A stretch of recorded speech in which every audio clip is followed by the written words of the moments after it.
안녕하세요. 안녕하세요. 여러분들과 식품위생학을 같이 공부할 김지연입니다. 그래서 여러분들 이제 뭐 식품위생학 같은 과목은 뭐 식품위생학 어려운 게 크게 없죠. 뭐 계산을 하거나 이해를 크게 요하는 과목은 또 아닌데 또 자잘하게 공부해야 될 것들이 또 되게 많은 과목이 뭐냐면 위생이에요.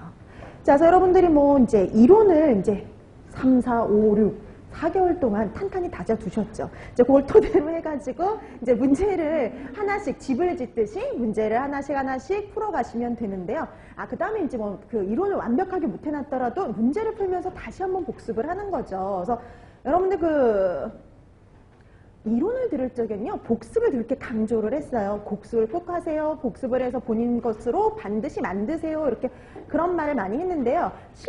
이론에서 강조할 건 뭐냐면, 복습만큼 되게 중요한 게 바로 예습입니다. 그래서 반드시 여러분들 진도 나가기 전에요, 문제를 다 풀어오셔야 돼요. 그러니까 이것도 이제 단체 급식하고 비슷하게 한 10장 정도 풀어오시면 수업을 진행하는데 상당히 도움이 될 수가 있어요. 그래서 여러분들이 만약 그걸 안 해오시면은요, 정말 받아쓰기예요. 팔만 아파요. 3시간 내내 팔만 아프다 가거든요. 그래서 여러분들이 반드시 문제를 풀어오시고요. 여러분 또 이렇게 문제집에 시중에 나와 있는 문제집 같은 것들을 구하기도 힘들어요. 그렇기 때문에 풀 수 있는 기회, 본인의 실력으로 그다음에 본인이 한번 답을 작성해보는 아주 좋은 기회가 될 수 있기 때문에요. 문제는 꼭 풀어 오셔야 됩니다.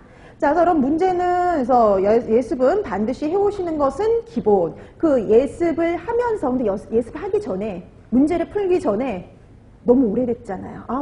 그래도 3, 4, 5, 6 이렇게 뭐 공부한 내용이 있긴 하지만 또 다시 보면 또 새롭잖아요. 그러니까 항상 이제 그 문제 풀시기 전에 한번 거기에 해당하는 내용들을 먼저 한번 쭉 읽으면서 복습을 하시고 머릿속에 한번 상기를 하시고 스스로 문제를 한번 풀어보시는 거죠. 되도록이면 책을 보지 말고 내가 책을 보지 않고 어느 정도까지 답을 작성할 수 있는지 그런 것들을 한번 여러분들의 능력을 파악하는 이렇게 그 시간을 좀 할애할 필요가 있어요. 그래서 내가 어디까지 알고 있고 내가 모르는 부분이 무엇인지를요, 문제 예습을 하면서, 문제풀이 예습을 하면서 본인의 실력을 파악하는 것도 필요하죠.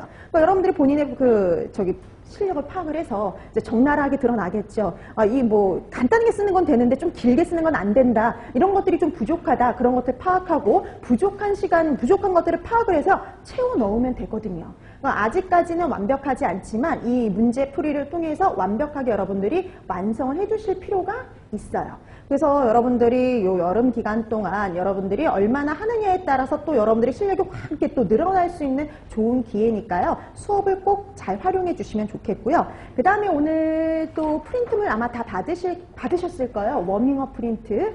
동영상 강의를 듣는 분들은 학습 게시판에 올려져 있으니까 출력하셔서 사용을 하시면 됩니다. 그러니까 동영상 강의를 들으시는 분들도 워밍업 프린트는 수업 시작 전에 항상 풀어두시면 되는 건데요. 이 워밍업 프린트는 이제 항상 그날 들어갈 내용, 그날 할 내용을 미리 점검하는 거예요. 그래서 우리가 모든 내용을 솔직히 이론에서 했던 모든 내용을 다 문제로 풀어보기에는 좀 힘이 들어요. 그래서 그런 데서 이제 좀 안 나왔던 그런 내용들을 워밍업 프린트를 통해서 기억을 한번 되살리고 그다음에 문제를 푸는 이런 식으로 수업이 진행이 되니까요. 여러분들이 수업 시간을 잘 좀 활용을 해주셨으면 좋을 것 같습니다. 그 다음에 여러분들도 뭐 식품위생이 어느 정도 나오는지는 다 알고 계시죠? 10% 정도, 그러니까 뭐 80문제 10%면 뭐 8점 이 정도인데요. 간혹 얘는 10점까지도 나온 적은 있습니다. 그러니까 6점에서 10점 사이라고 생각하시면 되는데요. 왜냐? 논술형으로도 나오기도 하거든요. 식품위생은. 그래서 식품위생 단체급식 같은 경우에는 단독으로 뭐 논술형 문제가 나오지 않거든요. 근데 식품위생은 단독으로 논술형 문제도 실제 나온 적이 있습니다. 그렇기 때문에 이제 뭐 6점에서 한 10점 사이 그 정도 분량이다라고 생각하시면 될 것 같아요. 그런데 뭐 그렇다고 해서 되게 막 차지하는 비율이 높거나 그렇지는 않은데 그래도 공부해야지 맞을 수가 있으니까 여러분들이 그런 걸 감안해 주시면 되겠고요. 그 다음에 이제 얘도 마찬가지로 이렇게 아주 깊이 있게 할 필요는 없지만 폭 넓게 여러분들이 좀 공부를 해 두실 필요가 있었어요. 자, 그래서 오늘도 식품위생도 마찬가지로요. 단체급식처럼 먼저 오늘 할 내용에 대한 워밍업 프린트부터 확인을 하고요. 그 다음에 이제 문제풀이 하나씩 나갈 텐데요. 자, 우리가 이제 오늘 기본적으로 이제 할 게 뭐냐면 미생물의 종류와 특성이에요. 여러분, 미생물의 종류와 특성, 미생물들 기억나시나요? 세균, 뭐 곰팡이, 효모, 바이러스 이런 것들인데요. 각각의 어떤 종류들이 있고 특징들이 어떤 것들이 있는지를 파악하셔야 되는데, 이런 것들은 나중에 뭐랑 또 연결이 되냐면 부패세균들하고 또 연결이 되죠. 그래서 어떤 식품에 부패세균을 누가 있는지를 파악해 두시는 것이 필요한데요. 세균, 곰팡이, 효모, 바이러스. 이 중에서 제일 중요한 건 뭐냐면 네, 세균, 제일 종류도 많고 제일 시험 문제에 나올 가능성이 높았던 게 세균, 그 다음에 곰팡이 정도다라고 생각을 하시면 되는 거였죠.